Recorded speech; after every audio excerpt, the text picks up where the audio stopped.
단 5분 만에 푸는 관계기업 풀이 비법을 공개합니다. 구독, 좋아요, 알림 설정은 큰 힘이 됩니다.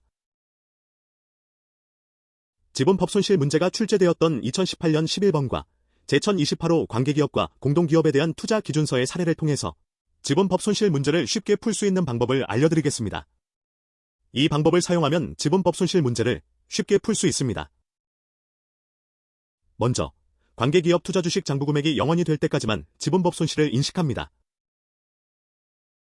둘째, 만약 장기 투자 지분 항목이 있다면 그 항목들을 합한 금액까지 추가로 지분법 손실을 인식합니다. 따라서 관계기업의 단기순 손실의 지분율을 곱한 금액과 관계기업 투자 주식과 장기 투자 지분의 장부 금액을 합한 금액과 비교해서 둘 중에 작은 금액을 지분법 손실로 인식합니다. 만약 지분법 손실 중 인식하지 못한 금액이 있다면 다음 연도에 지분법 이익을 인식할 때 과거에 인식하지 못한 지분법 손실을 추가한 금액만을 지분법 이익으로 인식합니다. 셋째, 장기 투자 지분 항목에 대해 지분법 손실을 인식할 때는 상환 우선순위와는 반대의 순서로 지분법 손실을 인식합니다. 자, 그러면 이 방법을 이용해서 2018년 11번과 제1028호 관계기업과 공동기업에 대한 투자 기준서의 사례 문제를 풀어보겠습니다. 2018년 문제 11번입니다. 대안은 장부금액 40만원, 공정가치 48만원의 토지를 민국에 출자하여 지분 30%를 수령하였습니다. 현물 출자 시점에 재고자산과 기계장치의 장부금액과 공정가치의 금액을 제시하고 있습니다. 대안은 민국에게 4만원을 대여하였으며 이것은 장기투자 지분에 해당합니다. 민국은 2001년에 20만원의 손실을, 2002년에 140만원의 손실을 보고하였습니다. 물음 1은 현물 출자 거래가 상업적 실질이 결여된 경우와 상업적 실질이 있는 경우에 2001년 말 관계기업 투자 주식 금액을 계산하는 문제입니다. 먼저 상업적 실질이 결여된 경우 관계기업 투자 주식의 취득금액이 토지의 장부금액인 40만원입니다. 민국의 순자산의 공정가치의 지분율을 곱한 금액인 48만원과 취득금액 40만원의 차이가 8만원으로 연가매수 차익에 해당하기 때문에 지분법 이익을 계산할 때 가산합니다. 상업적 실질이 있는 경우 관계기업 투자 주식의 취득금액이 토지의 공정가치인 48만원입니다. 민국의 순자산의 공정가치 160만원과 장부금액 140만원의 차이금액 20만원을 재고자산의 판매와 기계장치의 감가상각으로 조정합니다.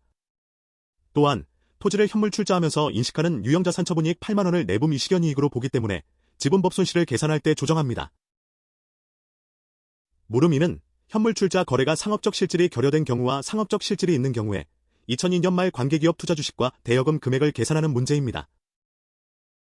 먼저 상업적 실질이 결여된 경우 지분법 손실은 관계기업의 손실의 지분율을 곱한 금액 42만 9천원과 관계기업 투자 주식과 대여금의 장부금액을 더한 금액 45만원 중에 작은 금액인 42만 9천원을 지분법 손실로 인식합니다. 따라서 관계기업 투자 주식의 장부금액은 모두 감소되어 0원이고 대여금은 2만 1천원입니다. 상업적 실질이 있는 경우 지분법 손실은 관계기업의 손실의 지분율을 곱한 금액 42만 9천원과 관계기업 투자 주식과 대여금의 장부금액을 더한 금액 42만원 중에 작은 금액인 42만원을 지분법 손실로 인식합니다. 따라서 관계기업 투자 주식과 대여금 둘 다 장부금액이 모두 감소되어 0원입니다. 다음으로 제1028호 관계기업과 공동기업에 대한 투자의 사례입니다.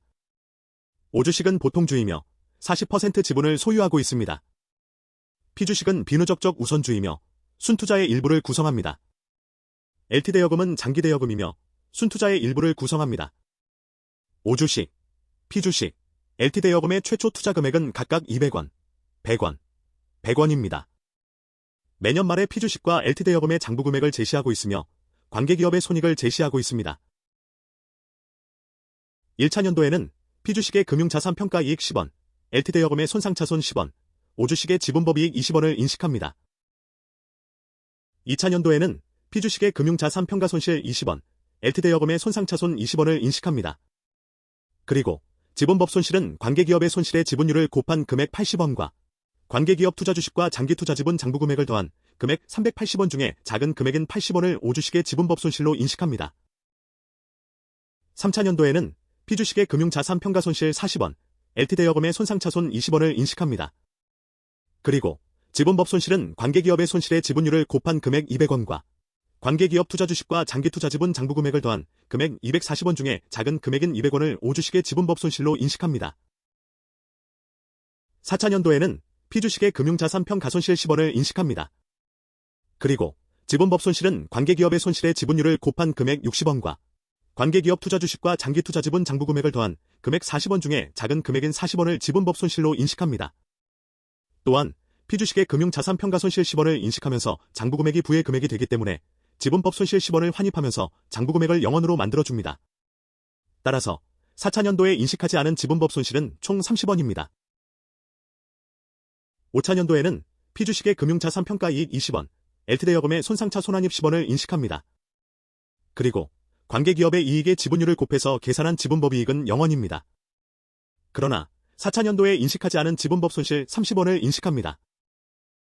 6차년도에는 피주식의 금융자산평가이익 20원, LT대여금의 손상차 손환입 10원, 5주식의 지분법이익 200원을 인식합니다. 마지막으로 7차년도에는 피주식의 금융자산평가이익 30원, LT대여금의 손상차 손환입 20원, 5주식의 지분법이익 200원을 인식합니다.